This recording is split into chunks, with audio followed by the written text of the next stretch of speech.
சரி ஓகே, வழக்கம் போல் ரைடை ஸ்டார்ட் பண்ணது மாதிரி போர்டை ஏற்றிட்டு போகலாமா? நான் போதை உங்களுக்கு ஏற்றி காட்டுறேன். பட் ஒரே ஒரு கண்டிஷன், எப்பவுமே சொல்கிற மாதிரி தான், இந்த வீடியோக்கு வந்து லைக் பண்ணிடணும். நீங்கள் லைக் பண்ணிங்கன்னா அடுத்த வீடியோவில் வந்து கண்டிப்பாக போதை ஏற்றி காட்டுவேன். ரெடி, 1 2 3.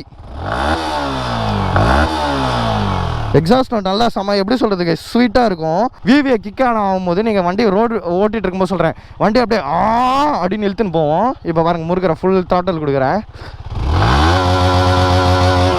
ஸோ கைஸ், அப்படியே ஷோரூமோட பெர்ஸ்பெக்டிவ் வந்தோம்னா, நான் உங்களுக்கு தெரியும் கழுவி தான் ஊற்ற போகிறேன்னு. ஆனால் சர்வீஸ்ன்னு பார்த்தா அப்படியே பெல்ட் அடிப்பானுங்க, கேவலமாக இருக்கும் சர்வீஸு. இந்த மாதிரி நிறைய மைனஸ் வந்து இருக்குது. எம்டியோட ஃபுல் ஃபார்ம் உங்களுக்கு எல்லாருக்குமே தெரியும், மான்ஸ்டர் டார்க். அதுக்கான டார்க் இருக்கான்னு பார்ப்போமா? ஸோ ஹாய் கைஸ், எல்லாரும் எப்படி இருக்கீங்க? நல்லா இருக்கீங்க. நம்ம ஆக்சுவலாக இந்த வீடியோவில் எதை பற்றி பார்க்க போகிறோம், உங்கள் கண்ணு இருக்குல்ல தேவதை MT15 பற்றி தான் இந்த வீடியோவில் வந்து பார்க்க போகிறோம். இன்னும் MT15 ஆல்ரெடி நிறைய வீடியோஸ் போட்டிருக்கேன், என்னென்னு கேட்பேன் அப்படின்னு நிறைய பேர் கேட்பீங்க. ஆக்சுவலாக வாங்கும்போது போட்டது, ஓகேவா? புதுசாக இருக்கும்போது வண்டி, இந்த வண்டி எடுத்து கொஞ்ச நாளே வந்து போடுது. இப்போ வண்டி எடுத்து ஆல்மோஸ்ட் 6 months கிட்ட இருக்குது. ஸோ இன்ஜினில் டிஃப்ரென்ஸ் இருக்கும், எல்லாத்துலேயும் கொஞ்சம் டிஃப்ரென்ஸ் இருக்கும். ஸோ அதை பற்றி தான் இந்த வீடியோவில் வந்து டீட்டெயிலாக பார்க்க போகிறோம். ஸோ அதுக்கெல்லாம் முன்னாடி நம்ம சேனல் ஃபஸ்ட் டைம் பார்க்குறீங்க, நம்ம சேனல் ட்ராவல் எடுக்கண்டேன், பைக் எடுக்கண்டேன், அது இதுன்னு போஸ்ட் பண்ணுவோம். ஸோ மறக்காம சப்ஸ்கிரைப் பண்ணாதீங்க. இந்த வீடியோ வந்து ஃபுல்லாக பார்த்து முடியுங்க. பிடிச்சி நம்ம சப்ஸ்கிரைப் பண்ணுங்கள். அப்படி சப்ஸ்கிரைப் பண்ணும்போது பக்கத்தில் இருக்க பெல் ஐக்கானை தட்டி எடுக்கோங்க. இன்னும் இன்ஸ்டாகிராம் ஃபாலோ பண்ண, இன்ஸ்டாகிராம் ஐடி வந்து டிஸ்கிரிப்ஷன் கொடுத்துருப்பேன், அதில் போய் மறக்காம ஃபாலோ பண்ணி வச்சுக்கோங்க. அதில் என்கிட்ட பர்சனலாக பேசணும் சரி, பைக் ரைடர் டவுட் கேட்கணும் சரி, கேளுங்க. எல்லாருமே ப்ராப்பராக இன்றைக்குமே ரிப்ளை பண்ணுவேன். ஸோ கைஸ், வீடியோக்குள்ள போகிறதுக்கு முன்னாடி உங்களுக்கு MT15 பிடிக்குமான்னு கமெண்ட் செக்ஷனில் மென்ஷன் பண்ணிட்டு போங்க. MT15 பிடிக்கணும், MT15 டமால் அப்படின்ற ஒரு எமோஜி வந்து போட்டு கமெண்ட் பண்ணுங்கள். அப்படி இல்லை போகிறேன், எனக்கு MT15 பிடிக்காது, டியூக் தான் பிடிக்கணும், டியூக் ஒன்று போட்டு வெடிக்கிற எமோஜி வந்து போடுங்க. இல்லை R15 பிடிக்கணும், R15, RSனா RS, NSனா NSன்னு எந்த வண்டி பிடிக்குமோ அந்த வண்டியோட நேம். இப்போ MTனா MT, பக்கத்தில் வந்து அந்த வெடிக்கிற பிளாஸ்டோட எமோஜி வந்து போட்டுட்ருங்க. ஸோ பார்ப்போம் எந்த வண்டிக்கு வந்து அதிக ஓட்டு வருதுன்னு. MT15 வருதா, இல்லை டியூக்கு வருதா, R15 வருதா, எந்த வண்டிக்கு அதிக ஓட்டு வருதுன்னு கமெண்ட் செக்ஷனில் வந்து பார்த்துருவோம். எந்த வண்டி தவுளுத்துன்னு பார்த்துருவோம். ஸோ மறக்காம உங்களுக்கு பிடிச்ச வண்டியோட நேமை போட்டு பிளாஸ்ட் விடுங்க, ஓகே, கமெண்ட் செக்ஷனில். ஸோ கைஸ், இப்போ வந்து MT15க்கும் இந்த MT15க்கும் நிறைய வந்து சேஞ்சஸ் இருக்குது. இது வந்து பழைய மாடல்லாம் இல்லை, 2023 மாடல் தான். பட் வந்து 6 months முன்னாடி. இப்போ வர மாடலில் வந்து LED இண்டிகேட்டர்ஸ் வந்து கொடுத்துட்டாங்க, ட்ராக்ஷன் கண்ட்ரோல் கொடுத்துட்டாங்க. இந்த மாதிரி டிஃபால்ட்டாக சில ஆப்ஷன் வந்து கொடுத்துட்டாங்க. இது 6 months முன்னாடி எத்தனால வந்து இந்த ஆலோஜன் இருக்குது. மற்றபடி இதுவும் 2023 மாடல் தான். ஸோ வழக்கமான இன்ஜின் கான்ஃபிகரேஷன்லேருந்து ஸ்டார்ட் பண்ணிவிடுவோம். இது வந்து 155cc single cylinder liquid cooled FI engine. இந்த இன்ஜின் ப்ரொடியூஸ் பண்ணுற பவர் பார்த்தீங்கன்னா 18.4 horse power, 14.2 Nm of torque வந்து ப்ரொடியூஸ் பண்ணுது. இந்த இன்ஜின் வந்து ஒரு சஃபிஷியண்டான பர்ஃபார்மன்ஸ் தான் கைஸ், ஓகேவா? ரொம்ப எக்ஸ்ட்ரீம் லெவலுக்கு பர்ஃபார்மன்ஸ்னு சொல்ல மாட்டேன், லோன்னு சொல்ல மாட்டேன். ஒரு நல்ல பர்ஃபார்மன்ஸ் வந்து ரெண்டுமே வந்து கொடுக்கும். Like horse power torque together ரெண்டுமே சேர்ந்து வந்து நல்லாவே பர்ஃபார்மன்ஸ் தரும். ஸோ வழக்கம் போல அப்படியே ஃப்ரண்ட்லேருந்து ஆரம்பிச்சோம்னா வந்து அப்சைட் டவுன் ஃபோக்ஸ் தான் கைஸ் வந்து கொடுத்துருக்காங்க சஸ்பென்ஷன், ஓகேவா? அப்படியே பின்னாடி வந்து பார்த்தோம்னா மோனோஷாக் சஸ்பென்ஷன் தான் வந்து கொடுத்துருக்காங்க. தெரியுதுங்களா? மோனோஷாக் சஸ்பென்ஷன், ஃப்ரண்ட்டில் வந்து அப்சைட் டவுன் ஃபோக்ஸ். அப்படியே டயர்னு வந்து பார்த்தோம்னா MRF தான் கைஸ், MRF வந்து கொடுத்துருக்காங்க.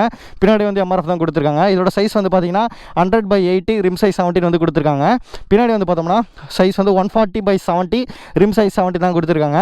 MRF வந்து அந்த அளவுக்கு நல்லா இருக்காது கைஸ், ஓகேவா? பர்ஃபார்மன்ஸ் வந்து நல்லா இருக்காது. நீங்கள் மிஸ்லின், பர்லி, அப்போலோ இந்த மாதிரி இன்டர்நேஷனல் பிராண்டில் அந்த மாதிரி எதனா போனீங்கன்னா வந்து உங்களுக்கு பர்ஃபார்மன்ஸ் வந்து இருக்கும். பட் MRF பொறுத்த வரைக்கும் லைஃப் சூப்பராக வரும் கைஸ். நீங்கள் லைஃப் தான் எனக்கு முக்கியம் ப்ரோ, நான் அந்தளவுக்கு பர்ஃபார்மன்ஸ் ஓரியன்டாக வண்டி ஓட்ட மாட்டேன். ஜஸ்ட் நார்மலாக ஓட்டுவேன்னா நீங்கள் MRF டயர் வந்து வச்சுக்கலாம். ஸ்டாக்காக வந்து MRF டயர் தான் வந்து கொடுப்பாங்க. நான் இன்கேஸ் நீங்கள் அப்கிரேட் பண்ணுறீங்கன்னா மிஸ்லின், பர்லி, அப்போலோ இந்த மாதிரி பர்ஃபார்மன்ஸ்க்காக அதை வந்து ட்ரை பண்ணி பாருங்கள். அந்த மாதிரி மிஸ்லின், பர்லி, அப்போலோ பிராண்ட்லேயுமே வந்து லோவர் எண்ட் மாடல்லாம் நல்லா இருக்காது, ஓகேவா? ஸோ அதில் நீங்கள் ஹையர் எண்ட் மாடல் போனால் மட்டும் தான், ஹையர் எண்ட் பர்ஃபார்மன்ஸ் அதிகமாக காசு கொடுத்து வாங்கினா மட்டும் தான் பர்ஃபார்மன்ஸ் இருக்கும். ஸோ MRF தான் இதில் கொடுத்துருக்காங்க. ஸோ இது ப்ரீவியஸ் ஜென்ரேஷன் கம்பேர் பண்ணும்போது இல்லை குட்டி சேஞ்சஸ் வந்து பண்ணியிருக்காங்க. இதில் வந்து ஆலோஜன் இருக்குது. பட் ஆனால் இப்போ வர மாடல் வந்து LEDs வந்து எல்லா வண்டிக்கும் வந்து மேண்டிட்டரியாக கொடுக்க ஆரம்பிச்சிட்டானுங்க. முன்னெல்லாம் வந்து LED வந்து கொடுத்துட்டு இருந்தானுங்க ஒரு 2-3 years முன்னாடியிலேருந்து. பட் ஆனால் என்ன வந்து பண்ணிட்டு இருந்தாங்க, LED இண்டிகேட்டர்ஸ் வந்து ஆப்ஷனாக வச்சிருந்தாங்க, எக்ஸ்ட்ரா காசு கொடுத்து பே பண்ணுற மாதிரி. அப்போ இப்போலாம் வந்து ஸ்டாக்காகவே வந்து LED இண்டிகேட்டர்ஸ் MT15 வந்து கொடுக்க ஆரம்பிச்சிட்டாங்க. ட்ராக்ஷன் கண்ட்ரோல், இது மாதிரி டுவல் சேனல் ABS. பழைய MT15 வந்து டுவல் சேனல் ABSலாம் கிடையாது, சிங்கிள் சேனல் ABS தான் வந்து கொடுத்துருந்தாங்க. இந்த மாடல் வந்து இதில் வந்து தெரியுது உங்களுக்கு, இது வந்து 2023 மாடல், அதனால் இது வந்து டுவல் சேனல் ABS இருக்குது. இப்போ ஒரு 2 months முன்னாடி MT15 எடுத்திருந்தீங்கன்னா உங்களுக்கு நீங்கள் LEDs வந்துருக்கும். இது 6 months முன்னாடி எத்தனால தான் உங்களுக்கு வந்து ஆலோஜன் வருது. இந்த மாதிரி குட்டி சேஞ்சஸ் தான் பண்ணியிருக்காங்க ப்ரீவியஸ் ஜென்ரேஷன் கம்பேர் பண்ணும்போது. மற்றபடி மேஜர் சேஞ்சஸ்லாம் எதுவும் இல்லை. ஸோ கைஸ், எப்படி இருக்கீங்க எல்லாரும்? என்ன ப்ரோ இதுக்கு முன்னாடி இன்ட்ரோ சொல்லிட்டு என்ன இப்போ எதுக்கு திருப்பி எடுத்துகிட்டு இருக்கேன் நிறைய பேர் யோசிப்பீங்க. உங்களுக்கு எதனா டிஃப்ரென்ஸ் தெரியுதா இந்த கிளைமேட்டில், இந்த வண்டியோட லுக்கில்?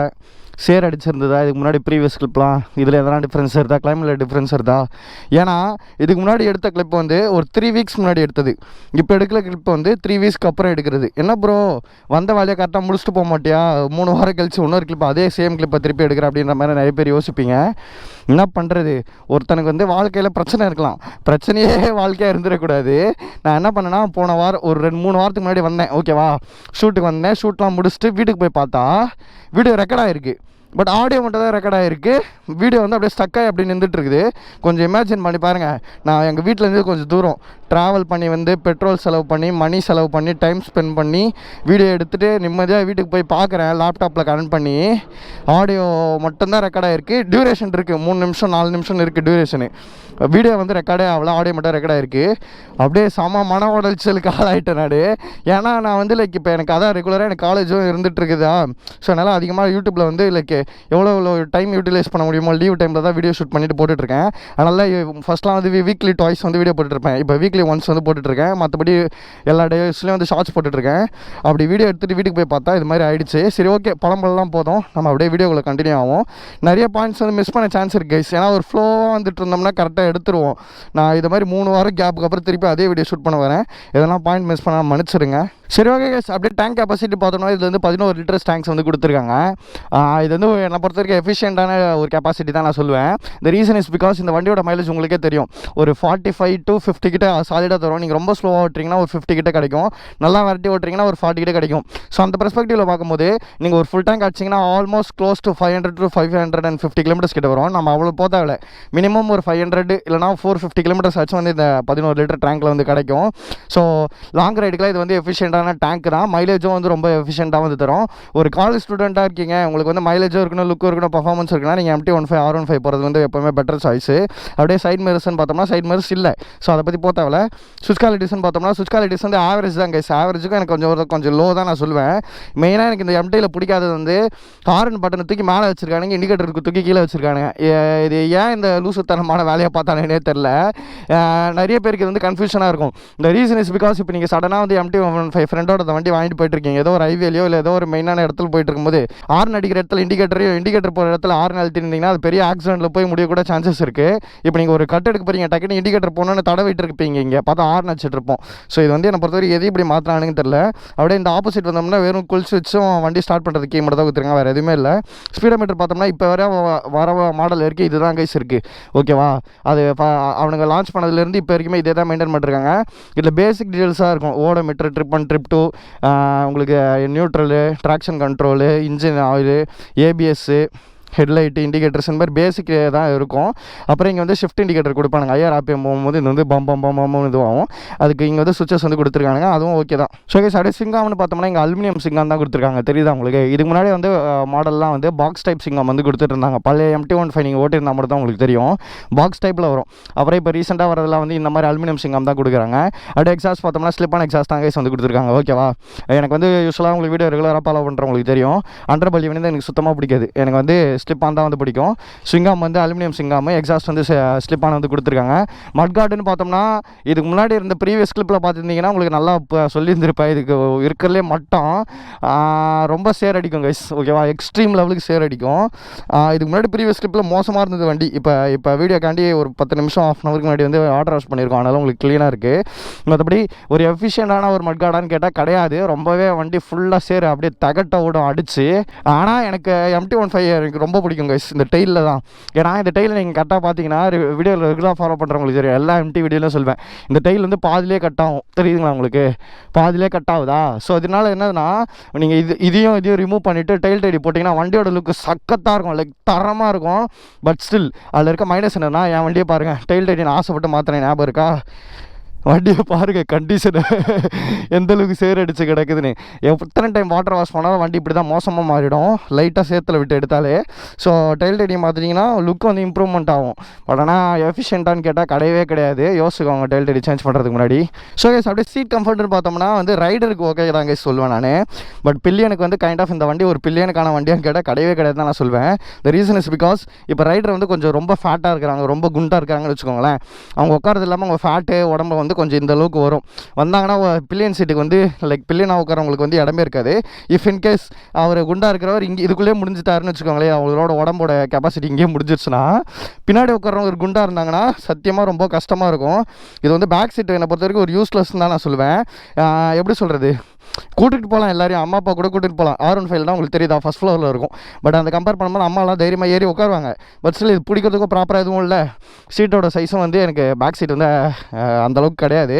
இன்கேஸ் இதுதான் ப்ரைமரி வண்டி, எங்கள் அம்மா அப்பா எல்லாரையும் இதில் தான் கூட்டிகிட்டு போகணும் அப்படின்னு நினச்சிங்கன்னா இங்கே ஒரு பேக் ரெஸ்ட் போட்டுருங்க. பேக் ரெஸ்ட் போட்டிங்கன்னா அவங்க ஒரு தைரியமாக ஏறி உட்காருவாங்க. உட்காரும்போது உங்களுக்கு ஒரு கான்ஃபிடன்ஸ் இருக்கும். த ரீசன் இஸ் பிகாஸ் ஒரு டைம் வண்டி புல் பண்ணும்போது தள்ளும்ல. ஸோ இங்கே பேக் ரெஸ்ட் இருந்தால் அது இடிச்சு ஒரு கம்ஃபர்ட் ஜோன் இருக்கும் அவங்களுக்கு. ஓகேவா? சீட் கம்ஃபர்ட் வந்து ரைடருக்கு நல்லா தான் இருக்கும். பட் பிள்ளை எனக்கு பொறுத்த வரைக்கும் மைனஸ் தான் நான் சொல்வேன்.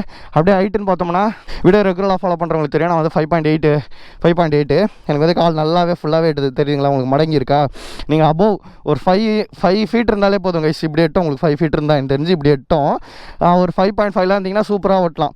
ஆனால் 5 ஃபீட்டுக்கு கீழே இருந்தால் 5 ஃபீட்டே கொஞ்சம் கஷ்டம் தான். 5 ஃபீட்டு கீழே இருந்தால் ரொம்ப கஷ்டம். மற்றபடி வண்டி வந்து ரொம்ப லைட் வெயிட்டான வண்டி கைஸ். வெயிட் டிஸ்ட்ரிபியூஷன்லாம் சூப்பராக இருக்கும். இப்போ நிறைய பேர்லாம் பைக்கிங் ஃபீல்டில் இறங்குறீங்களா? ஸோ ஈஸியாக இருக்கும் வண்டி. இப்போ நீங்கள் இன்கேஸ் கீழே போட்டிங்கன்னா கூட அசால்ட்டாக தூக்கிடலாம். வண்டி ஈஸியாக ஃப்ரண்ட்டு பேக்குன்னு தள்ளலாம். எந்த பள்ளத்தில் விட்டுறனாலும் ஈஸியாக தள்ளலாம். வெயிட் டிஸ்ட்ரிபியூஷன் வந்து சூப்பராகவே இருக்குது. வண்டி இப்போ வந்து மண்ணில் முழுங்குது. அதனால் கொஞ்சம் தள்ளி கல் இருக்கிற இடத்துல நிறுத்தியாச்சு. ஓகே, வெயிட் டிஸ்ட்ரிபியூஷன் சூப்பராக தான் கைஸ் இருக்குது. ஓகேவா? யாருனாலும் லீனாக இருக்கிறவங்களும் சரி, வீக்காக இருக்கிறவங்களும் சரி, கேர்ளாக இருந்தாலும் சரி, யாராக இருந்தாலும் வண்டியை வந்து கீழே போட்டால் கூட ஈஸியாக எடுத்துடலாம். பள்ளத்தில் போட்டாலும் ஈஸியாக எடுத்துடலாம். வெயிட் டிஸ்ட்ரிபியூஷன் வந்து சூப்பராக இருக்குது. அப்படியே லாங் ரைட் கம்ஃபர்ட்னு பார்த்தீங்கன்னா வந்து தரமாக இருக்கும் கைஸ். இந்த வண்டியில் நான் லாங் ரைட்லாம் போயிருக்கேன். ஒரு பர் டேயில் வந்து ஒரு 350 கிலோமீட்டர்ஸ் மேலே 350 to 400 கிலோமீட்டர்ஸ் கிட்ட வந்து ரைட்லாம் பண்ணியிருக்கேன் MT15. ஸோ அப்படி இருக்கும்போது எனக்கு வந்து நான் வந்து ஸ்போர்ட்ஸ் பைக் ஓனர், தெரியல உங்களுக்கு? நம்ம தாரா இங்கே நிற்கிறா தெரியுதா? ஸோ ஸ்போர்ட்ஸ் பைக் ஓனராக இருக்கும்போது எனக்கு நேக்கட் பைக்னால எனக்கு கொஞ்சம் கம்ஃபர்ட் அதிகமாக இருக்கிற மாதிரி தான் ஃபீல் இருக்கும். பட் ஸ்டில் நான் சொல்கிறது என்னன்னா, சீட் கம்ஃபர்ட்டும் வந்து ஓகே. ஹேண்டில் பார் வந்து ரொம்ப முன்னாடி இல்லை, ரொம்ப பின்னாடி இல்லை, கரெக்டான ஸ்பேஸில் இருக்குது. நீங்கள் இப்படி உட்காந்துட்டு போகிறீங்கன்னா ஜம்முன்னு இருக்கும். ஓகேவா? நேக்கட்னாலே கம்ஃபர்ட் அதிகமாக தான் இருக்கும். பட் ஸ்டில் சொல்கிறேன், நல்லா லாங் ரைடுக்கெலாம் சூப்பராகவே வந்து செட் ஆகும். சிட்டி யூஸ்க்கு வந்து ரொம்பவே ஈஸியாக இருக்கும். ஸோ கேஸ் அப்படியே ஷோரூமோட பெர்ஸ்பெக்டிவ் வந்தோம்னா, நான் உங்களுக்கு தெரியும் கல்வி தான் ஊற்ற போகிறேன்னு. எம்மாக்கை பொறுத்த வரைக்கும் ஒரு சூப்பரான ப்ராடக்ட் எப்போவுமே கொடுத்துருவானுங்க. தரமாக இருக்கும். அவனுக்கு கொடுக்குற ப்ரைஸுக்கு ஒர்த்தா மைலேஜ், பர்ஃபார்மன்ஸ், லுக் எல்லாமே கொடுத்துருவானுங்க. ஆனால் சர்வீஸ்ன்னு பார்த்தா அப்படியே பெல்ட் அடிப்பானுங்க. கேவலமாக இருக்கும் சர்வீஸு. ஆஸ் பர் மை சரௌண்டிங்கில் இருக்கிற ஷோரூம்ஸ்லாம் மட்டும் சொல்கிறேன். எல்லா ஷோரூமும் அப்படி இருக்க நான் சொல்ல வரல.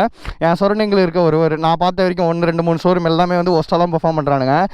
சர்வீஸ் வந்து எப்படி சொல்கிறது, வண்டிக்கும் கரெக்டாக பண்ணுறதில்ல, கஸ்டமரையும் சரியாக ட்ரீட் பண்ணுறதில்ல, சொன்ன டைமுக்கு வண்டி கொடுக்குறதில்ல. இந்த மாதிரி நிறைய மைனஸ் வந்து இருக்குது. நீங்கள் எடுக்கிற ஏரியாவில் ஷோரூம் மேபி நல்லா இருக்க சான்சஸ் இருக்குது, நல்லா இல்லாமலும் இருக்குது. பட் நான் பார்த்த வரைக்கும் என் சப்ஸ்கிரைபர்ஸ், என் ஃபாலோவர்ஸ் சொன்ன வரைக்கும் எல்லா எமகா ஷோரூம் வந்து கேவலமாக பர்ஃபார்ம் பண்ணுறானுங்க தான் சொல்கிறானுங்க. ஸோ ஷோரூம் பொறுத்த வரைக்கும் எனக்கு பிடிக்காது எமகா ஷோரூமு. பட் ஸ்டில் நான் அங்கே தான் சர்வீஸ் விட்டுருக்கேன். ரீசன் இஸ் பிகாஸ் எனக்கு வெளியவும் எனக்கு விடவும் விருப்பம் இல்லை, அவங்ககிட்டே விட்டாலும் எனக்கு மனசுக்கு இதுவாக தான் இருக்குது. ஸோ சென்னை சரௌண்டிங்கில் உங்களுக்கு பெஸ்ட்டு சர்வீஸ் எதாவது சென்டர் எதனா தெரிஞ்சால் எனக்கு வந்து கமெண்ட் செக்ஷன் சொல்லுங்கள். நான் நெக்ஸ்ட் சர்வீஸ்லேருந்து வெளியே விடலான்னு ஒரு ஐடியாவில் இருக்கேன். ஸோ எமகாவில் வண்டி வாங்க போகிறீங்கன்னா வண்டி தரமாக இருக்கும். பட் சர்வீஸ் மட்டும் உங்கள் ஏரியா பொறுத்து தான், உங்கள் ஏரியாவில் இருக்கிற ஷோரூம் பொறுத்து தான். சரி, ஓகே கைஸ், நிறைய பாயிண்ட்டை நிறைய மிஸ் பண்ண சான்ஸ் இருக்குது. ஏன்னா அதான் 3 வாரம் கேப்னால எதனா மிஸ் பண்ணியிருந்தாங்கன்னா கமெண்ட் செக்ஷனில் இந்த பாயிண்ட் மிஸ் பண்ணிட்டீங்க ப்ரோ அப்படின்னு வந்து சொல்லுங்கள். சரி, ஓகே, வழக்கம் போல் ரைடை ஸ்டார்ட் பண்ணது மாதிரி போதை ஏற்றிட்டு போகலாமா? நான் போதை உங்களுக்கு ஏற்றி காட்டுறேன். பட் ஒரே ஒரு கண்டிஷன், எப்போவுமே சொல்கிற மாதிரி தான், இந்த வீடியோக்கு வந்து லைக் பண்ணிடணும். நீங்கள் லைக் பண்ணிங்கன்னா அடுத்த வீடியோவில் வந்து கண்டிப்பாக போதை ஏற்றி காட்டுவேன். சரி, 1, 2, 3 வண்டியை ஸ்டார்ட் பண்ணிப்போம். ஸ்டார்ட் பண்ணியாச்சு. போதை ஏற்றுறேன், பட் லைக் பண்ணிடணும். ஓகேவா? ரெடி, 1, 2, 3. எக்ஸாஸ்ட் நோட் நல்லா எப்படி சொல்கிறதுக்கு ஸ்வீட்டாக இருக்கும். லோவர் ஆர்பிஎம்மில் ஐடியில் இருக்கும்போது நார்மலாக தான் இருக்கும். கொஞ்சம் ஆர்பிஎம் ஏற விவிஐலாம் ஆன் ஆகும்போது நான் வண்டியோட சத்தம் வந்து ரொம்ப அக்ரெசிவாக இருக்கும். விவிஐ கிக் ஆன் ஆகும்போது நீங்கள் வண்டி ரோடு ஓட்டிகிட்டு இருக்கும்போது சொல்கிறேன், வண்டி அப்படியே அப்படின்னு இழுத்துன்னு போவோம். இப்போ பாருங்கள், முறுக்கிற ஃபுல் த்ராட்டல் கொடுக்குறேன். தெரியுதுங்களா உங்களுக்கு? செம்மையாக இருக்கும் எக்ஸாஸ்ட் பொறுத்த வரைக்கும். எப்போவுமே தரம் அப்படி இருக்கும். சரி, ஓகே, அப்படியே நான் வளம் பேசாமல் ரைட் ரிவ்யூவில் வந்து ஸ்டார்ட் பண்ணுறேன். ஸோ கைஸ், ஃபைனலாக ரைட் ரிவ்யூ வந்து ஸ்டார்ட் பண்ணிட்டோம். இந்த வண்டி பொறுத்த வரைக்கும் எப்படி சொல்கிறது கைஸ், நான் ஒரு ஸ்டூடெண்ட்டுக்கான வண்டி தான் நான் சொல்லுவேன். ஒரு ஸ்டூடெண்ட்டு இல்லை ஒரு ஃபேமிலி மெம்பருக்கு நான் சொல்ல மாட்டேன், பட் ஸ்டூடெண்ட்டுக்கான வண்டி சொல்லுவேன். The reason is because students பொறுத்த வரைக்கும் கையில் அந்தளவுக்கு காசு எப்போவுமே இருக்காது. ஸோ நம்மளுக்கு மைலேஜ்ன்றது மெயின் கன்சர்னாக இருக்கும். ஓகேவா? எனக்கெல்லாம் பர்சனலி மைலேஜ்ன்றது ரொம்ப இம்பார்ட்டன்ட்டு. ஸோ மைலேஜ் இருக்கணும், அட் த சேம் டைம் லுக்கும் இருக்கணும், அட் த சேம் டைம் பர்ஃபார்மன்ஸும் இருக்கணும். எல்லாத்துக்குமே லாங் ரைடுக்கும் சூட் ஆகணும், சிட்டி உள்ளேயும் சூட் ஆகணும். எல்லா பர்பஸ்க்கும் இந்த வண்டி வந்து யூஸ்ஃபுல்லாக இருக்குன்னா அது MT15 R15 மட்டும்தான். பட் R15ல நிறைய மைனஸஸ் இருக்குது. என்னதுன்னா ஸ்போர்ட்ஸ் வண்டினால உங்களுக்கு நிறைய பெயின், அந்த பெயின் இந்த பெயின் அதெல்லாம் வரும். லாங் ரைடுக்கு சில பேருக்கு சூட் ஆகாது. ஸோ இந்த மாதிரி சிட்டி உள்ள யூஸ் பண்ணுறதுக்கும் அது வந்து அந்தளவுக்கு சூட் ஆகாது. அது ஒரு ஃபன்னான வண்டி, நல்லா வரட்டி பூந்து எப்படி சொல்கிறது, ஒரு சண்டே ரைடுக்கான வண்டி. ஓகேவா? சண்டே ரைட் போகிறீங்க இல்லை ட்ராக் ஓட்டுறீங்கன்னா அந்த மாதிரி வண்டிக்கு வந்து ஸ்போர்ட்ஸ் வண்டி இது செட் ஆகும். பட் மோஸ்ட் ஆஃப் த பீப்புளுக்கு வந்து R15 வந்து செட் ஆகாது. ரீசன் இஸ் பிகாஸ் பெயின் அது இதுன்னு வந்துடும். இந்த வண்டி பொறுத்த வரைக்கும் உங்களுக்கு சூப்பராக எல்லா சுச்சுவேஷனுக்கு வந்து செட் ஆகும். உங்களுக்கு ஷோல்டர் பெயின், நெக் பெயின் அதெல்லாம் எதுவுமே இருக்காது. ஓகேவா? ஸோ மைலேஜ் பெர்ஸ்பெக்டிவில் எல்லா பெர்ஸ்பெக்டிவ்லும் மெயின்டெனன்ஸும் வந்து கம்மி. ஓகேவா? நார்மல் ஜென்ரல் சர்வீஸ் எடுத்திங்கன்னா ஒரு 1500 to 2500 கிட்ட வரும். அதுவும் 4000 கிலோமீட்டர்ஸ் ஒன்ஸு. என்ன மாதிரி பீப்புளெலாம் நான் வந்து பர் டேக்கு வந்து ஆல்மோஸ்ட் 60 to 70 கிலோமீட்டர்ஸ் ரெகுலராக R15 ஓட்டுவேன். ஸோ எனக்குலாம் வந்து ஒரு 2 monthsலேயே வந்து கவர் ஆகிடும் 4000 கிலோமீட்டர்ஸ்ன்றது வந்து. ஸோ அந்த பெர்ஸ்பெக்டிவில் பார்த்தோம்னா எனக்குலாம் வந்து கொஞ்சம் கடுப்பாக தான் இருக்கும் சர்வீஸ், ஜென்ரல் சர்வீஸ் பண்ணுறது. ரீசன் இஸ் பிகாஸ் எனக்கு ஒரு 2 monthsலேயே வந்து நான் வந்து 4000 கிலோமீட்டர் வந்து கவர் பண்ணிவிடுவேன். ஸோ எனக்கெலாம் வந்து 2 months ஒன்ஸு 2000 3000ன்ற மாதிரி பில்லு வரும். ஸோ எனக்குலாம் கொஞ்சம் கடுப்பாக தான் இருக்கும். பட் நார்மல் யூசேஜ் பண்ணுற ஒரு ஸ்டூடெண்ட்டு அப்படி இருந்தாலும் உங்களுக்கு சூப்பராகவே செட் ஆகும். ஜென்ரல் சர்வீஸ்லாம் நார்மலாக இருக்கும். பட் ஸ்பேர் பார்ட்ஸ் எதெல்லாம் போயிடுச்சுன்னா கண்டிப்பாக கொஞ்சம் காசு அதிகமாக தான் இருக்கும்.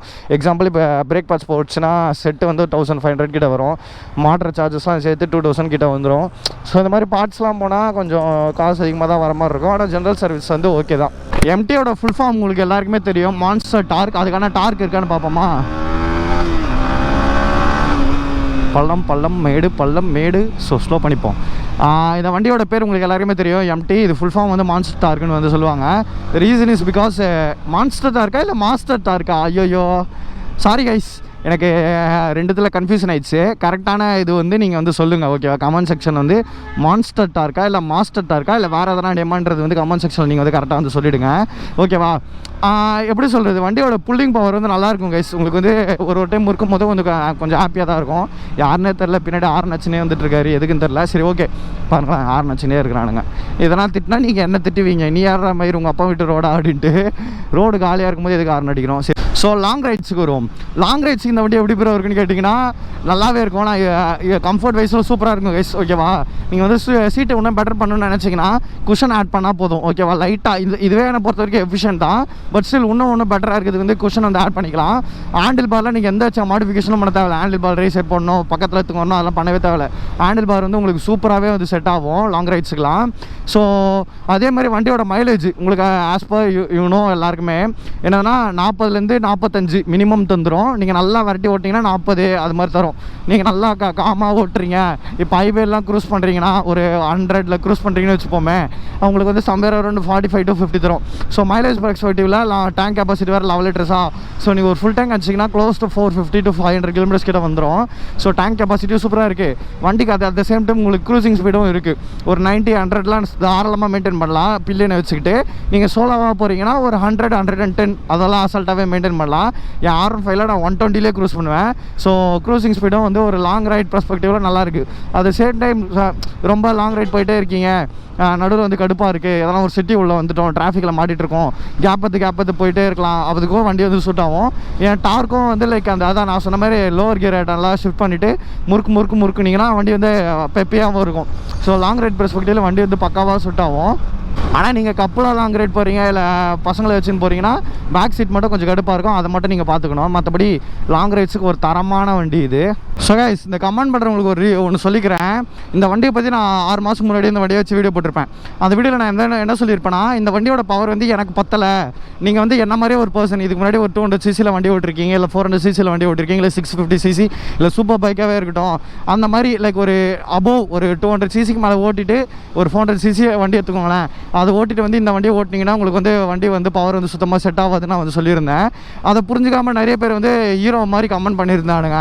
உனக்கு வண்டியோட பவர் தெரியுமா, உனக்கு MTயோட பவர், BS4 வண்டி ஓட்டியிருக்கேன் நீ அப்படி இப்படின்னு என்னென்னதோ வளரியிருந்தானுங்க கமெண்ட் செக்ஷனில். நான் கிளியராக மென்ஷன் பண்ணியிருந்தேன், இது எல்லாருக்கும் கிடையாது. என்ன மாதிரி நிறைய பேர் வந்து 400cc 600cc வண்டி ரெகுலராக ஓட்டுறவங்களுக்கு இந்த வண்டியோட பவர் வந்து ரொம்பவே கம்மியாக இருக்கும்.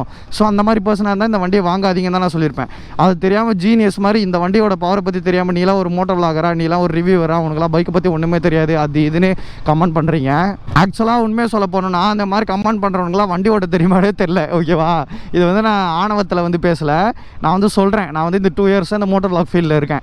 இப்போ வரைக்கும் தமிழ்நாட்டில் கன்னியாகுமரி அப்புறம் ஏதோ ஒரு டிஸ்ட்ரிக்ட், இந்த 2 டிஸ்ட்ரிக்டை தவிர எல்லா டிஸ்ட்ரிக்டில் வந்து நான் வந்து கவர் பண்ணிட்டேன். என் பைக்கில் என்னோட சொந்த காசில் ஓன் உழைப்பில் சோலோவாகவே அவ்வளோ டிஸ்ட்ரிக்ஸை வந்து கவர் பண்ணிட்டேன். அது மட்டும் இல்லாமல் இந்த 2 yearsல மட்டும் குறைஞ்சபட்சம் ஒரு 50-60 வண்டியை வந்து ரிவ்யூ வீடியோ வந்து போட்டிருப்பேன். நான் போய் சொல்கிற மாதிரி உங்களுக்கு தெரிஞ்சால் நம்ம சேனலில் போய் செக் அவுட் பண்ணி பாருங்கள். அவ்வளோ வண்டி ரிவ்யூ வீடியோஸ் வந்து போட்டிருப்பேன். ஸோ இது வரைக்கும் ஆல்மோஸ்ட் எவ்வளவோ கிலோமீட்டர்ஸ் வண்டியில் வந்து நான் ஓட்டிட்டேன். லாங் ரைட்ஸ் மட்டுமே 1000 கிலோமீட்டர்ஸும் நான் பண்ணிட்டேன். ராமேஸ்வரத்துலேருந்து சென்னை 600 கிலோமீட்டர் ஓகேவா, வித்தின் 8 hours 150cc பைக்கை வச்சு கவர் பண்ணியிருக்கேன். நான் இவ்வளோ பண்ணியிருக்கேன் பைக்கிங் ஃபீல்டில் ஓகேவா, அவ்வளோ எக்ஸ்பீரியன்ஸ் இருக்குது எனக்கு. அந்த மாதிரி கமெண்ட் பண்ணுறவங்களாம் வண்டி ஓட்ட தெரியுமான்றதுனே தெரியல. அந்த மாதிரி கமெண்ட் பண்ணுறவங்க மெயினாக வந்து வேலை இல்லாத வெட்டி ஆஃபீஸர்ஸாக தான் இருப்பானுங்க, அப்படிலாம் இம்மெச்சூரிட்டி காய்ஸ் தான் இருப்பானுங்க. ஏன்னா வேலை இருக்கிறவனுங்க வந்து இந்த மாதிரிலாம் வந்து மற்றவங்க பிரச்சனை தூக்கி நம்ம தலையில் போட்டுக்கின்னு கமெண்ட் பண்ணின்னு சுற்றிட்டு இருக்க மாட்டான். ஏன்னா அவனோட பிரச்சனையே அவனுக்கு பெருசாக இருக்கும். அதேமாதிரி இம்மெச்சூரிட்டி பசங்க வந்து அதை இந்த மாதிரி கமெண்ட் பண்ணிருப்பானுங்க. என்ன சொல்கிறேன்றது புரிஞ்சுக்கோங்க ஓகேவா. நான் என்ன சொல்லியிருப்பேன்னா, நீங்கள் ஒரு 400cc வண்டி இல்லை 650cc அந்த மாதிரி பவர்ஃபுல்லான வண்டி ஓட்டிட்டு அந்த வண்டி கொடுத்துட்டு இந்த மாதிரி 150cc வண்டி வாங்கினீங்கன்னா இந்த வண்டியோட பவர் வந்து பத்தாது. ஸோ வேணாம் தான் நான் சொல்வேன் அப்படின்னு தான் நான் சொல்லியிருந்தேன். அதை புரிஞ்சுக்காமல் கமெண்ட் பண்ணாதீங்க ஓகேவா. ஃபார் ஷோர் நான் மாடல் குட் பண்ண தான் போகிறேன் கைஸ். என்னால் முடியல. இப்போ எடுத்துன்னு அந்த கிளிப்பும் வந்து ரெக்கார்ட் ஆகலை. எவ்வளோ தான் நான் அடி வாங்குறது சொல்லுங்கள். நான் இங்கே வீடியோ எடுக்க வந்ததுக்கே ரீசன் வந்து இந்த வண்டி எம்டிக்கு எப்போவுமே ஆடியன்ஸ் இருக்கும், சேனல் டவுனாக இருக்குது, சரி தூக்கிடுவோம் அப்படின்னு தான் நான் வந்தேனே. எனக்கு சுத்தமாக இந்த வீடியோ போடவும் விருப்பம் இல்லை. எனக்கு இந்த வீடியோ உங்களுக்கு யூஸ்ஃபுல்லாகவும் இருக்காது எனக்கு தெரிஞ்சு. ஏன்னா நான் எடுத்த எல்லா கிளிப்பும் வந்து கரெக்டாக ஆகிடுச்சு. நான் எந்த கிளிப்பு தான் இப்போ போட்டு உங்களுக்கு ஒரு வீடியோவாக ப்ரெசென்ட் பண்ணுறது சொல்லுங்கள். நான் மோட்டோ விலாக் விட்டு கிட் பண்ண போகிறேன். என்னால் முடியல இவ்வளோ நேரம் கைஸ். ஆல்மோஸ்ட் ஒரு 15 நிமிஷம் இத்தனை கிலோமீட்டர் ஓட்டி எடுத்த வீடியோலாம் வந்து இப்போ இங்கே ஸ்பாட்லேயே செக் பண்ணேன். அதாவது வீட்டுக்கு போய் செக் பண்ணியிருந்தேன், அவள் தான் இன்னும் மன உளைச்சலுக்கு ஆகிருப்பேன். ரெக்கார்ட் ஆகவே இல்லை கைஸ். ஸோ கைஸ் இப்போ ஒரு கிளிப் வந்து ஆட் பண்ணியிருப்பேன். அது ஏன் இப்போ ஆட் பண்ணேன்னா, இதுதான் அந்த ப்ராப்ளம். நான் சொன்னல வீடியோ ஃபைல் வந்து டேமேஜ் ஆகுதுன்னு, அதுதான் அந்த ப்ராப்ளம். அது உங்களுக்கு புரிய வைக்கணும். நான் ஜஸ்ட் வார்த்தையால் சொன்னால் வீடியோ ஃபைல் டேமேஜ் ஆகுது, வீடியோ ஃபைல் டேமேஜ் ஆகுதுன்னு சொன்னால் உங்களுக்கு புரியாதுல்ல. ஸோ அதுக்காக தான் அந்த கிளிப் வந்து ஆட் பண்ணியிருந்தேன். இந்த வீடியோ பார்க்குற எல்லாருக்கும் ஃபர்ஸ்ட் ஆஃப் ஆல் ஒரு சாரி சொல்லிக்கிறேன். ஏன்னா நீங்கள் ஒரு MT15 ரிவ்யூ காண்டி இந்த வீடியோவில் வந்திருப்பீங்க. அது உங்களுக்கு ஃபுல்ஃபில் ஆச்சான்னு கேட்டால் எனக்கு கைண்ட் ஆஃப் எனக்கு பர்ஸ்பெக்டிவில் என் பர்சனல் இதில் வந்து இல்லைன்னு தான் நான் சொல்வேன். ஒரு கண்டென்ட் கிரியேட்டராக உங்களுக்கு நல்ல கண்டென்ட் கொடுத்த மாதிரி எனக்கு தோணலை. ஃபர்ஸ்ட் ஆஃப் ஆல் சாரி சொல்லிக்கிறேன். இப்போ இந்த வீடியோ கிளிப் எதுக்குன்னா, நான் அந்த வீடியோவில் ஸ்டார்டிங்லேயே சொல்லியிருப்பேன், ஆல்ரெடி 2-3 வீக்ஸ் முன்னாடி இந்த வீடியோ வந்து ஷூட் பண்ண எடுத்து வச்சுட்டேன், வீடியோ கரெக்ட் ஆகிடுச்சுன்னு. அதுக்காக தான் இன்றைக்கி போயிட்டு காலேருந்து ஒன்றும் சாப்பிடவே இல்லை கேஸ். இப்போ டைம் வந்து மதியானம் 1 இருக்கும். காலையில் வந்து சுத்தமாக ஒன்று கூட சாப்பிடல, டீ கூட குடிக்கல நான் ஆக்சுவலி. அங்கே போயிட்டு ஷூட்லாம் முடிச்சுட்டு வந்துட்டு பார்த்தா வீடியோ வந்து அகெயின் அதே மாதிரி தான் ஆகிடுச்சு. இது வரைக்கும் குறைஞ்சபட்சம் அன்றைக்கி நான் மல்டிபிள் டேக் போகல. ஃபஸ்ட் டைம் கரெக்டாக ஆகும்போது அத்தனை டேக் போகல. இன்றைக்கி மட்டும் தப்பு எதுவும் ஆகிடக்கூடாதுன்னு அவ்வளோ எல்லாமே ப்ரிப்பேர்டாக போயிட்டு எடுத்தேன் அத்தனை டேக். ஏன்னா ரோட்லேயே நான் அப்பப்போ செக் பண்ணிகிட்டே இருந்தேன், எல்லாமே வீடியோ ஃபைல் வந்து டேமேஜ் ஆகிட்டே இருந்தது. நான் பேசினதே எத்தனை டைம் பேசுகிறது, எப்படி சொல்கிறது, ஒரு ரோட்டில் ஒரு வண்டி ஓட்டிகிட்டு போகிறோம். இப்போ நம்ம ஸ்டூடியோவில் ரீடேக் எடுக்கிறது வேறு. ஒரு ஸ்டூடியோ இருக்குது, லைட்டிங் செட்டப்லாம் போட்டுருக்கோம், ரீடேக் எடுத்துக்கிட்டே இருக்கோன்னா அது வந்து வேறு ஓகேவா. நான் வந்து வண்டி ஓட்டிக்கிட்டு வண்டியிலையும் ஃபோக்கஸ் பண்ணோம், ரோட்லேயும் ஃபோக்கஸ் பண்ணோம், கண்டென்ட்லேயும் ஃபோக்கஸ் பண்ணோம், வீடியோலையும் ஃபோக்கஸ் பண்ணோன்னு அத்தனை டேக் ஒரு 5 டைம் போன ரோட்லேயே திருப்பி போயிட்டு பேசினதே திருப்பி பேசி எடுத்து பார்த்தேன். எல்லா வீடியோ ஃபைலும் வந்து டேமேஜ் ஆகிடுச்சு. என்னால் முடியாமல் வீட்டுக்கு கிளம்பி வந்துட்டேன். என் ஃபேஸை பார்த்தாலே தெரியும் எவ்வளோ டயர்டாக இருக்குன்னு. இன்னும் காலேருந்து எதுவுமே சாப்பிடல. ஃபர்ஸ்ட் ஆஃப் ஆல் சாரி, இந்த வீடியோ உங்களுக்கு வந்து யூஸ்ஃபுல்லாக இல்லைனா ஃப்யூச்சரில் வந்து வீடியோ போட ட்ரை பண்ணுறேன். ஆனால் எனக்கு இன்றைக்கி ஒரு நாள் வந்து மைண்ட் வந்து எப்படி சொல்கிறது, டேவே வந்து ஒரு ஸ்பாயில் ஆகிடுச்சு. மோடோவாகவே குட் பண்ணிடலான்னு ஒரு மைண்ட் செட்டுக்கு வந்திருக்கேன் நான். ஆனால் நான் டக்குன்னா விட மாட்டேன், அப்படிலாம் டக்குன்னு கிவ் அப் பண்ண மாட்டேன். பட் எத்தனை டைம் தான் வந்து எவ்வளோ அடி தான் வாங்குறது. இப்போ போடுற ரீசெண்ட் வீடியோஸ் எல்லாத்துக்குமே வந்து ஆட் சூட்டபிலிட்டி பிரச்சனை வேறு என் சேனலுக்கு இருக்குது. ஆட் சூட்டபிலிட்டின்னு நிறைய பேருக்கு தெரியாது, காசு வராது. அப்படி அந்த ஆட் சூட்டபிலிட்டி வந்துட்டால் காசு வராது ஓகேவா. நான் போடுற நார்மல் கண்டென்ட், நல்ல கண்டென்ட் ஓகேவா. நான் கான்ட்ரவர்சி வீடியோஸ்லாம் போடுறது நிப்பாட்டி எனக்கு தெரிஞ்சு ஒரு 4 months கிட்ட ஆகிடுச்சு ஓகேவா. ஆனால் கான்ட்ரவர்சிலாம் போட்டால் நான் பயங்கரமாக சம்பாதிப்பேன் ஓகேவா, ஈஸியாக சம்பாதிச்சுட்டு போயிடுவேன். பட் நான் வந்து கான்ட்ரவர்சி போட தேவையில்லை அப்படின்னு நிறுத்திட்டேன். இப்போ நல்ல கண்டென்ட் போட்டுமே எனக்கு ஆட் சூட்டபிலிட்டி விடுது. ஆட் சூட்டபிலிட்டினா நம்ம போடுற வீடியோக்கு காசு சுத்தமாக வராது யூடியூப் சைட்லேருந்து. ஸோ எனக்கு எல்லா வீடியோக்கும் கொடுத்துட்றான் யூடியூப், எதுக்குன்னே தெரியல கொடுத்துக்கிட்டே இருக்கிறான். ஆட் சூட்டபிலிட்டி கொடுத்துக்கிட்டே இருக்கிறான். நான் வந்து அப்பீல் கொடுக்கலாம், நம்ம சைட்லேருந்து அப்பீல் கொடுக்கலாம், நான் வந்து தப்பு பண்ணல செக் பண்ணுங்கன்ட்டு. ஃபர்ஸ்ட்லாம் வந்து அப்பீல் வந்து 24 hours வந்து கிளியர் ஆகிடும். இப்போலாம் வந்து 1 week 2 week 3 week 16 days 1 monthலாம் add suitability வந்து கிளியர் பண்ணாமல் வச்சிருக்கிறான். ஒரு வீடியோவோட ரெவன்யூன்றது வந்து ஃபஸ்ட்டு அந்த வீடியோ பப்ளிஷ் பண்ணி ஒரு 2 to 3 days வர ரெவன்யூ தான் பயங்கரமாக இருக்கும். ஏன்னா அப்போ தான் அந்த வீடியோ வந்து நல்லா ரீச் இருக்கும். அதுக்கப்புறம் அப்படியே டவுன் ஆகிடும் ஓகேவா. எனக்கு அந்த டைம் ஃபுல்லாக வந்து ஆட் சூட்டபிலிட்டிலே இருக்குது, காசும் எனக்கு சுத்தமாக வரதில்லை. இது எல்லாமே இந்த கோப்ரோ பேட்டரி மெமரி கார்டு பிரச்சனை. ஃபஸ்ட் வந்து மெமரி கார்டு பிரச்சனை இருக்குது. இப்போ அதனால தான் என்கிட்ட 3 மெமரி கார்டு இருக்குது. 3 மெமரி கார்டு ரேட்டு மட்டுமே ஒரு மெமரி கார்டு ரேட்டு மட்டும் ஒரு 2500 3000 வரும். 3ஓட ரேட் எங்கே வருதுன்னு பாருங்கள். என்கிட்ட 4 கோபுர பேட்டரி இருந்தது, அதில் ஒன்று தொலைஞ்சிருச்சு. இப்போ ஒன்று வந்து சரியாக இல்லாமல் உப்பிடுச்சு. 2 தான் இருக்குது, அதுவுமே வந்து இப்போ போயிடுச்சு. கோபுரம் மக்கர் பண்ணுது. இதெல்லாம் போயிட்டு போகுது. காசு நம்ம இன்றைக்கி போனால் நாளைக்கு கூட சம்பாரிச்சிக்கலாம். எடுக்கிற எஃபெக்ட்டு டைமு, ஓகேவா, என் டைம் எவ்வளோ ஸ்பெண்ட் ஆகுது தெரியுமா இதில், எவ்வளோ எஃபெக்ட்டு, ஓகேவா. கலந்து சாப்பிடாம போய் எடுத்துகிட்டு வரேன். எடுத்தது எல்லாமே லாஸ்ன்னும் போது வேஸ்ட்டாக ஏதோ பண்ணிகிட்ருக்கோமோ. எனக்கு வண்டி ஓட்டிகிட்டு வரும்போது எனக்கு செம்ம கடுப்பாக இருக்குது. எதுக்குடா இது பண்ணிகிட்ருக்கோம், காசும் உனக்கு வரதில்லை, ஆட்சோட்டப்பட்டி பிரச்சனை. எடுக்கிற வீடியோவும் வந்து நல்லா வரமாட்டேங்குது. நல்ல கண்டென்ட் எடுக்கிறோம், ஷூட் மாட்டுது. இன்றைக்கெலாம் நிறைய சரியான கண்டென்ட்லாம் மாட்டுச்சு. பட் எல்லாமே வந்து இந்த வீடியோ வந்து டேமேஜ் ஆயிடுச்சு. அப்படி டக்குன்னெலாம் கிவ் அப் பண்ணுற மாட்டாங்க எந்த இதுவுமே. ஏன்னா நான் 2 இயர்ஸாக வீடியோ போட்டுட்ருக்கேன். இந்த 2023 தான் நான் ஏர்ன் பண்ண ஆரம்பித்தேன். 2022 ஃபுல்லாகவே வந்து நான் ஃப்ரீயாக வீடியோ போட்டுட்டு தான் இருந்தேன். சுத்தமாக ஏர்னிங்ஸே கிடையாது. 2023 தான் ஏதோ மந்த்லி ஒரு 5000 6000 வராது. ஆக்சுவலி 2 months ஒன்ஸ் எனக்கு ஒரு $100 $120 அந்த மாதிரி வந்துட்டு இருந்தது. அதுவும் இப்போ பாஸ்ட் 3 monthஸாக வந்து இந்த கான்ட்ரவர்சி கண்டென்ட்லாம் போடாதனால வரது கிடையாது எனக்கு. ஆனால் எனக்கு பிடிக்கல. எனக்கு எப்படி சொல்கிறது, கடுப்பாகுது கைஸ். லைக் நம்ம ஓவர் ஸ்ட்ரெஸ் ஆகிறோமோ, நம்ம பண்ணுற எஃபெக்ட்லாம் வேஸ்ட்டாகவே போகுதுன்ற மாதிரி ஒரு ஃபீல் இருக்குது. நான் இது வந்து இந்த வீடியோ கிளிப் எனக்கு ஆட் பண்ண விருப்பம். இதை நீங்கள் இந்த வீடியோ பார்த்து நிறைய பேர் வந்து மோட்டிவேஷன்லாம் கமெண்ட் பண்ணுவீங்க, ப்ரோ நாங்கள் இருக்கோம் ப்ரோ பண்ணுங்க ப்ரோன்னு. அதுக்காகலாம் நான் இது வந்து பண்ணல. உங்களுக்கு எல்லாத்துக்கும் அப்பாலஜைஸ் பண்ணோம். இந்த வீடியோ வந்து அந்தளவுக்கு நல்லா இல்லைன்ட்டு நான் டக்குன்னு கிவ் அப் பண்ண மாட்டேன். ஆனால் எனக்கு நெக்ஸ்ட் வீக்கே ஒரு வீடியோ பண்ணுவோமா, அதுக்கு வீடியோ எடுக்க போகும்போது இதே பிரச்சனை திருப்பி வந்துச்சுன்னா என்னால் சத்தியமாக முடியாது.